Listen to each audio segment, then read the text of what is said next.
কাল অনিন্দিতা দিয়া এসেছিল, তোমরা তখন ঘুমিয়েছিলে। দেখো তোমাদের জন্য কত কি নিয়ে এসছে। এই মালাগুলো দিয়া নিয়ে এসছে তোমাদের জন্য। সবাই পরেছো মালা।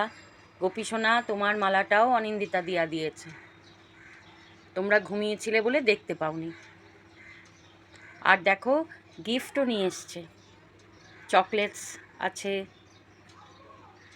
হ্যাঁ, তোমাদেরকে দেব, তোমাদের সকলের জন্য চকলেটস আছে। এটা বড়দাদার জন্য, মানে গোপু সোনার জন্য। গোলু সোনা, তোমার চকলেট। গোপী সোনা, এটা দেখো তোমার জন্য। গোবিন্দ সোনা, তোমার চকলেট। আর গৌর সোনা, এই নাও তোমার চকলেট। নিয়েছো সবাই? চকলেট নিয়েছো? থ্যাংক ইউ বলো, বলো অনিন্দিতা দিয়া থ্যাংক ইউ।